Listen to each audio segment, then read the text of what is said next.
dyslexie, c'était un nom en fait, pour le problème que j'avais. La dyslexie, c'est un trouble spécifique du langage écrit. J'avais l'impression d'aller à l'échafaud tous les matins. Ils ne l'expriment pas forcément, mais ils ont une souffrance. Il faut être positif, ne pas baisser les bras et tôt ou tard, on y arrive.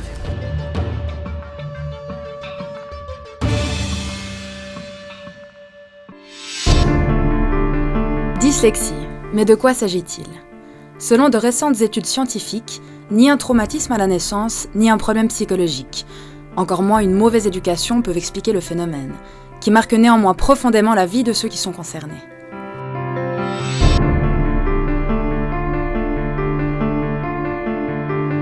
Moi, j'avais surtout de la peine avec tout ce qui était lecture et écrit. Donc j'ai commencé à lire très tard. Ouais, lire, c'était un grand mot et encore maintenant, j'ai un peu de peine. Et à écrire, c'est toujours une catastrophe, mais c'est ça qui a déclenché qu'on a découvert que j'étais dyslexique.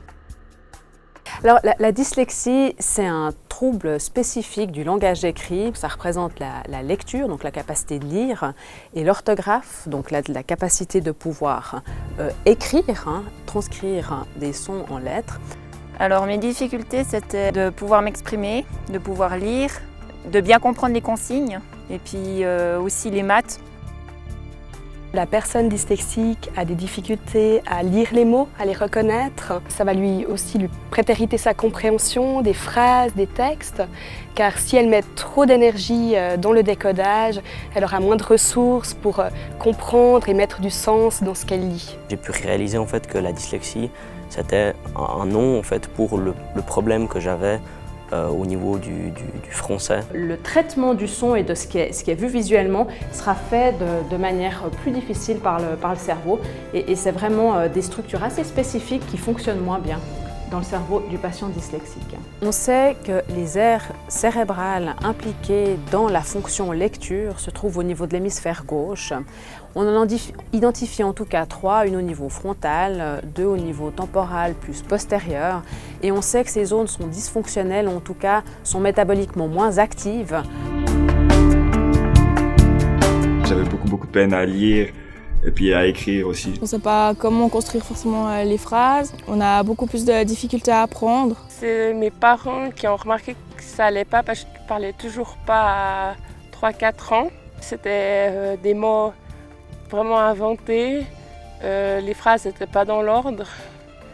Et puis je butais sur certains mots pour les prononcer. Et puis on sait que cette dyslexie, elle peut être associée à d'autres difficultés dans d'autres domaines, que ce soit un trouble spécifique de l'apprentissage du calcul par exemple, mais ça peut également être associé à un trouble du déficit d'attention avec ou sans hyperactivité, donc d'autres troubles neurodéveloppementaux. Les problèmes que j'avais, c'est que je confondais beaucoup les lettres. Les P et les B, ça c'était une grande... J'arrivais pas à faire la différence. Moi je lisais comme un robot par exemple. Déjà aussi la concentration.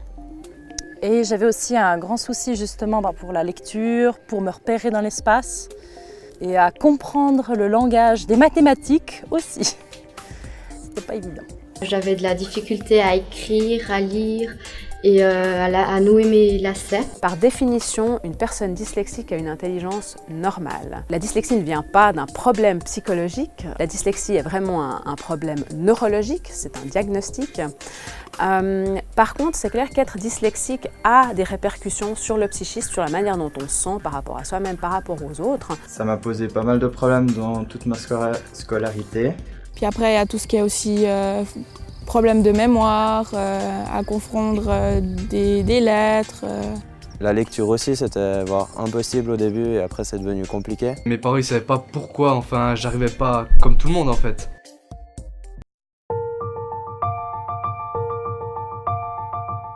Alors la prof, elle a essayé de faire des aménagements dans la classe, mais c'est vrai qu'elle connaissait pas le sujet. Les professeurs croyaient que je ne me donnais tout simplement pas à l'école, que je ne voulais pas réussir, que je ne voulais pas apprendre, quand c'était pas du tout le cas. C'était tout simplement que j'avais cette dyslexie qui m'empêchait d'assimiler toutes ces informations. Les profs ils m'ont plus pressé sur les épaules, donc laisser tomber, enfin laisser de côté.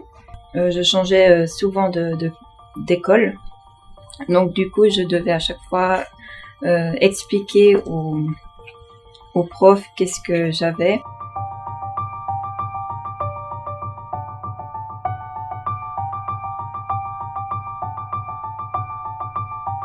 Les grandes difficultés pour ces enfants dyslexiques, c'est de pouvoir prouver leurs compétences et d'être reconnus.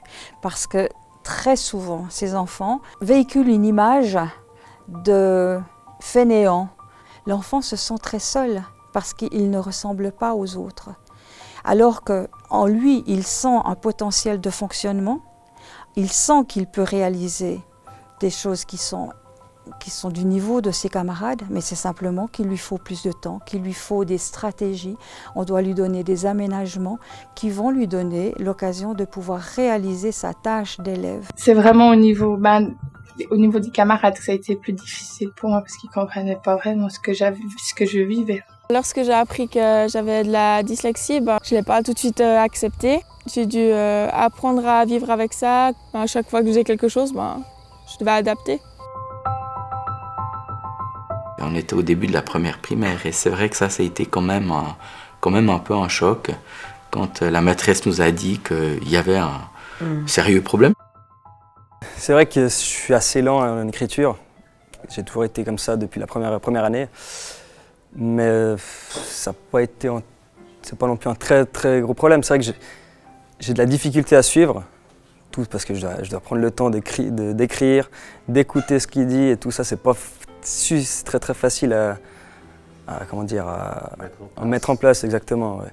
Très souvent, ces dyslexiques ont une image qui est négative d'eux-mêmes. Ils pensent qu'ils sont moins bons, ils pensent qu'ils sont nuls. Moi, je passais une semaine à répéter un test, et tandis que des personnes, ils apprenaient rien du tout, puis ils avaient une super bonne note, et puis même moi, je n'arrivais pas forcément à obtenir la moyenne. Il y a des moments très durs, des moments de doute, de frustration, on n'arrive pas à montrer tout ce qu'on sait. On a très souvent envie de baisser les bras et de renoncer. Mon parcours scolaire étant plutôt un échec, j'ai fait ma 7-8-9 en privé pour obtenir mon certificat. J'ai redoublé une fois ma 3e année, puis après malheureusement ça n'a pas été, alors ils m'ont mis en classe de développement. Et ensuite, secondaire, j'ai pas fait la 8e puis j'ai redoublé la 3e. Ils ne l'expriment pas forcément, mais ils ont une souffrance. On le voit dans le regard. Quand on discute avec eux, on le voit, on le sent, on le comprend, je dirais même qu'on arrive parfois à le ressentir. C'est pas évident de dire « je ne sais pas lire » ou « je n'arrive ». Ils disent « je ne sais pas lire » au lieu de dire « je n'arrive pas à lire ». Je pourrais dire que moi, j'ai pas eu un parcours très glorieux. J'avais l'impression d'aller à l'échafaud tous les matins. C'était les moqueries des autres, ils ne comprenaient rien en fait de ce qui se passait. Donc j'étais seule à la récré. En général, j'étais en perte complète de confiance en moi. Aussi de l'amitié. En général, j'avais beaucoup de difficultés d'avoir des amis. On m'a toujours traitée de paresseuse alors qu'en fait, j'étais plus qu'une bosseuse. On nous met un bâillon. On nous dit, on te catégorise. On te dit, voilà, tu es comme ça, tu es différent. Alors qu'en fait, c'est complètement faux. On a un cœur, on a une tête, on a des jambes pour courir. On n'est pas si différent que ça. Quelles sont les difficultés propres à la période de l'apprentissage pour les jeunes dyslexiques? Quels aménagements ont fait leurs preuves? Que dit la loi? Est-il possible de réussir?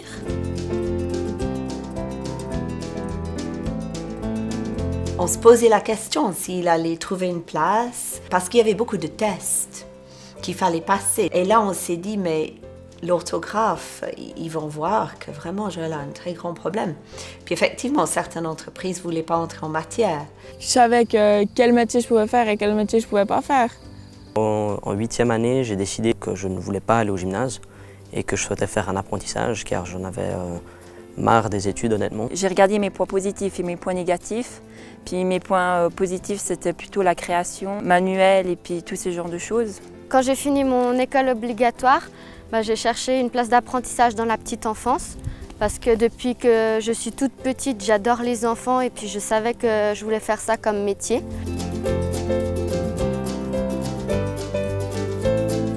Toutes les professions peuvent être envisagées. À partir de là, il y a peut-être effectivement un chemin un petit peu plus sinueux que pour d'autres apprenants. L'enfant dyslexique aura peut-être besoin d'une année supplémentaire, voire de 2 pour terminer son cursus. J'ai fait 2 stages, un dans un restaurant et l'autre dans un milieu plus commercial. Et j'ai eu énormément de plaisir dans le milieu commercial. Et c'est cela qui m'a fait prendre la décision de suivre un apprentissage employé de commerce. On m'a remis sur une voie de garage, comme on pouvait dire. J'ai dit, il n'y a pas question, il faut vraiment que je fasse quelque chose. Bon, au départ, c'était les animaux qui m'intéressaient vraiment particulièrement. Et puis, j'ai eu l'idée, en fait, de choisir un autre domaine, qui est l'esthétique. Donc, ça m'a été une grande révélation. D'abord, c'était les petits-enfants, puis après, je me suis dit, pourquoi pas avec les adultes? J'ai envoyé plus de 50 dossiers dans les crèches, dans les homes. Le conseiller en orientation, à partir de là, il a besoin de savoir qu'il doit prendre beaucoup plus de temps qu'avec une autre personne. Quand j'ai commencé ma recherche d'apprentissage, je me suis demandé comment j'allais avoir une place d'apprentissage dans une entreprise, étant donné que c'est un milieu très concurrentiel. Le rôle du conseiller en orientation est de le valoriser à nouveau, de lui faire comprendre qu'il a des capacités, de lui redonner cette confiance. J'ai pris la décision que j'allais essayer de toute manière et que j'allais envoyer le plus de lettres de motivation et le plus de CV possible. Le conseiller en orientation et ou l'enseignant doivent être des gens qui lui donnent des conseils, qui lui corrigent ses différentes offres pour permettre à cette adolescente ou à cet adolescent d'avoir les mêmes chances. Et j'ai envoyé toutes mes lettres en étant extrêmement honnête, en disant que j'étais dyslexique, mais qu'au final c'est quelque chose qui m'avait aidé à évoluer. Après avoir envoyé mes lettres de motivation et mes candidatures, j'ai passé divers tests dans plusieurs entreprises. Le test multi-check, je l'ai passé en 9e année et je l'ai trouvé honnêtement très dur. Et j'avais l'impression que ça ne reflétait pas vraiment mes réelles capacités de travail. Le test est principalement basé sur l'écrit, ce qui désavantage fortement l'apprenant atteint de dyslexie. Donc je pense que ce n'est pas le meilleur type de test pour évaluer le futur apprenti. Du coup, pour toutes les entreprises qui demandaient le multi-check, il me semble qu'il n'y en a aucune où j'ai reçu une offre d'emploi. Mais en revanche, les autres entreprises où je pouvais m'exprimer et leur expliquer exactement la dyslexie, ça s'est beaucoup mieux passé. On a su que Joël était dyslexique dès le début puisqu'il l'a mentionné dans son CV, dans son dossier. Et pour nous, ça n'a pas été un élément éliminatoire. Et c'est cette honnêteté qui a permis aux entreprises de m'engager. J'ai reçu la bonne nouvelle comme quoi j'étais pris en tant qu'employé de commerce chez Nestlé. On était au moins 50 à postuler. J'ai fait plusieurs stages. Le patron a été étonné de ma précision, donc c'est pour ça en fait qu'il m'a fait choisir. J'étais contente d'avoir trouvé une place d'apprentissage. J'ai eu la chance de trouver un stage dans une crèche. Par la suite, j'ai eu la chance de trouver une place d'apprentissage. Il disait que j'avais un bon contact avec les enfants, que j'étais très créatif et puis qu'ils étaient satisfaits de mon travail. Le fait de répéter à blanc en fait des entretiens avec ma chef où j'étais en stage, ça m'a beaucoup aidé à visualiser l'entretien qui m'a permis de moins stresser le jour J. Et puis ça fait que j'ai réussi à décrocher la place d'apprentissage où je suis actuellement. À la fin de l'école obligatoire, j'ai fait une classe préparatoire. C'est sur concours, du coup, pour moi c'était facile vu que c'était juste un dossier photographique à rendre et aucun écrit.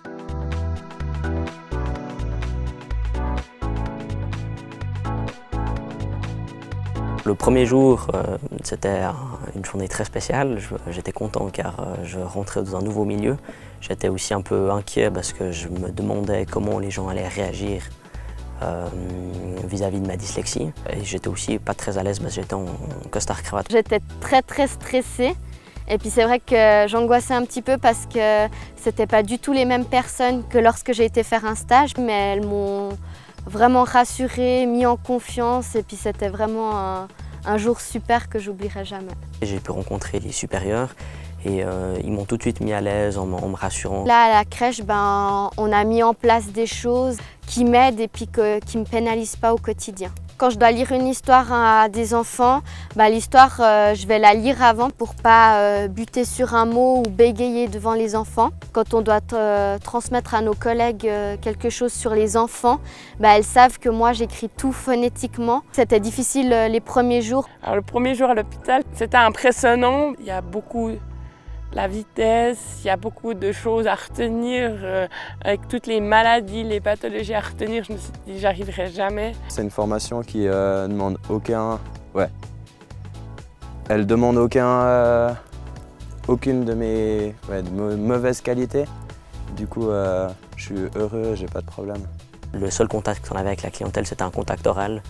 Et donc la dyslexie n'était pas un handicap pour moi à ce moment-là. Le défaut principal que moi je voyais dans le domaine du travail, c'était lors de la rédaction de lettres officielles. Pour faciliter sa formation, ce qu'on a fait à son arrivée, c'était d'insérer un logiciel qui lui permettait de transcrire ses textes, notamment en français. On a essayé de le mettre dans des stages qui n'étaient pas forcément axés sur la correspondance, mais je dirais des stages plus chiffrés. Et puis sinon, on a donné une information aux formateurs de la dyslexie de Joël. Lorsque Joël est venu me dire qu'il était dyslexique, eh bien, c'était pas le drame. Je veux dire, l'orthographe, c'est une chose, mais ça ne touche pas à l'intelligence, ça ne touche pas à la capacité de la personne. Déjà, c'est pas forcément évident, je trouve, de venir parler de ça spontanément. Il me semble que c'est évident de dire, est-ce qu'il y a quelque chose qu'on peut faire de notre côté, ou bien c'est lui ou c'est une charge qu'il doit porter tout seul. Comme Joël est conscient de son problème, déjà lui-même, il a apporté déjà beaucoup d'efforts en amont. Pour nous, la tâche était déjà aux 3/4 faite. Pour un jeune de son âge, c'était de la crème, quoi. D'ailleurs, maintenant, il est devenu un peu notre standard des apprentis. Et ça pose problème pour ceux qui viennent après, je dirais carrément.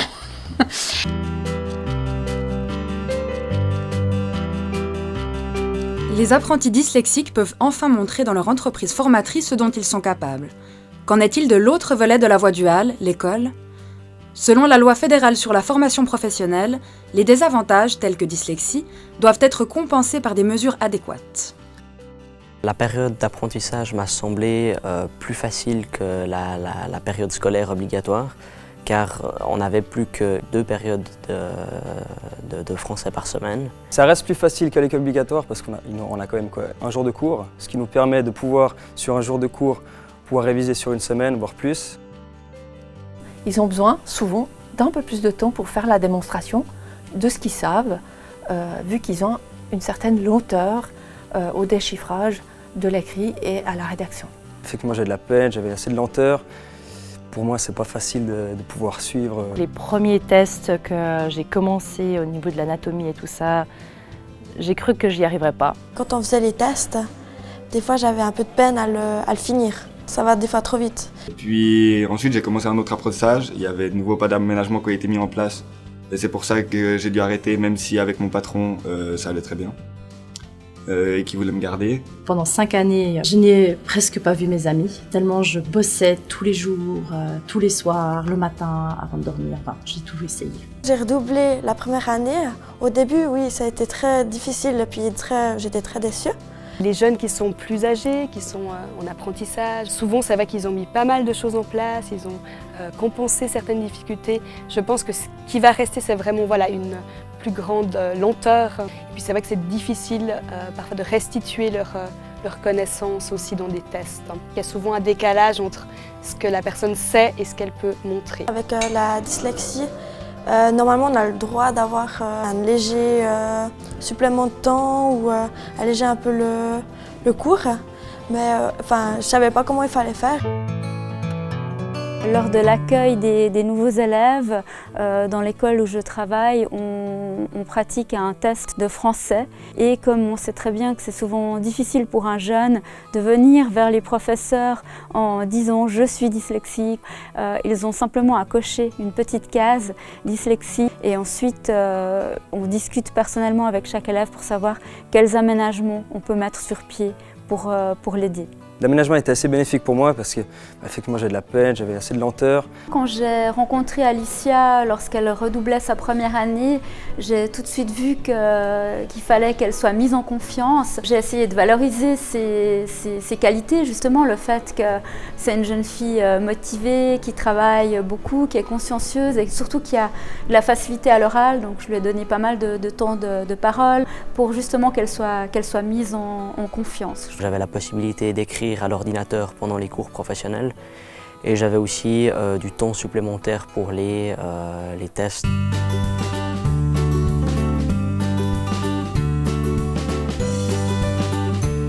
C'est vraiment important que autant l'élève que les autres élèves de la classe soient au courant de la difficulté que peut rencontrer un tel. Si on peut en discuter ouvertement avec eux, c'est beaucoup plus facile d'aborder les cours, d'aborder leur manière de voir, leur manière de penser aussi. J'arrivais pas à faire la différence aussi avec les points, les virgules et tout, ça c'était...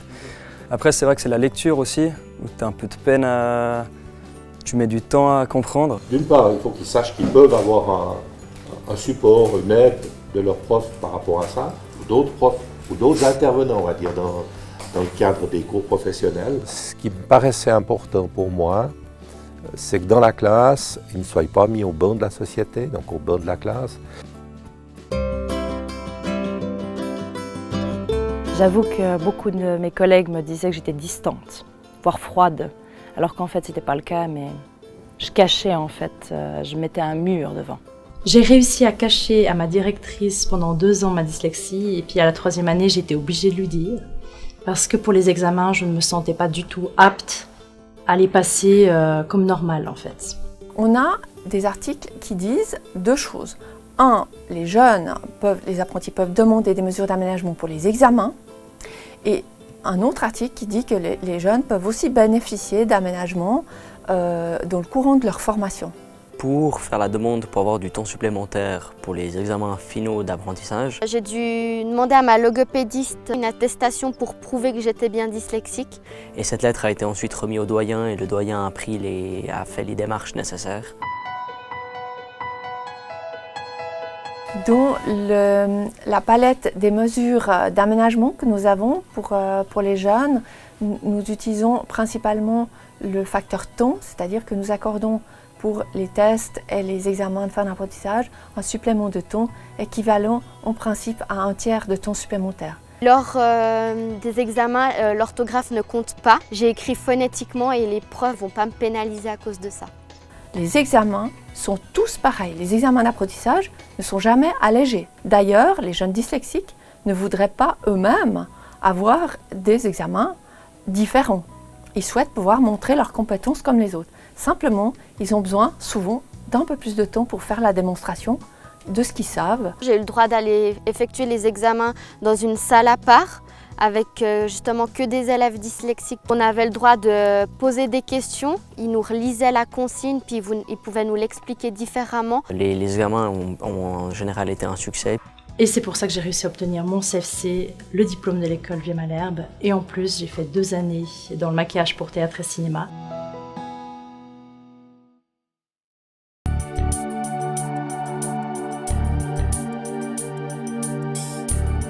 Vous, les jeunes dyslexiques, j'aimerais vous féliciter parce que vous êtes vraiment persévérants, vous travaillez dur, vous êtes combatifs. Le point fort de ces jeunes, je pense qu'il se trouve principalement dans la motivation qu'ils démontrent pour l'apprentissage au sens très large du terme. Quelles que soient les difficultés, le combat ou la stratégie qu'il faut aborder dans la vie, il y aura toujours la motivation, la détermination, et il faut la garder. Parce que ça, c'est un outil à vie. C'est une créativité vraiment débordante. C'est une volonté de réussir, quelles que soient les difficultés. Les dyslexiques orthographiques se retrouvent dans tous les corps de métier, dans toutes les couches sociales. Donc, il n'y a pas de limitation à la personne dyslexique. Je me suis dit que c'était enfin fini et que je pouvais enfin faire ce que j'aimais. Un rêve, c'est vraiment qu'on s'achemine gentiment vers une école professionnelle qui est inclusive vis-à-vis des apprentis qui ont des difficultés. Moi, je rêve que les dyslexiques puissent prendre leur place dans la société, mais leur propre place, pas celle qu'on a voulu leur attribuer parce qu'ils avaient une difficulté. La dyslexie, c'est pas qu'une faiblesse, c'est une force. La dyslexie, c'est pas une tare du tout, et que quand vous aurez trouvé un domaine dans lequel vous êtes bon, vous serez très bon. On a eu beaucoup d'épreuves, beaucoup d'obstacles à franchir durant cette marche, et je trouve que c'est très symbolique du parcours qu'on a tous suivi durant notre vie, et comme quoi il faut jamais lâcher pour arriver au bout et arriver au sommet d'une belle montagne et d'une belle vue.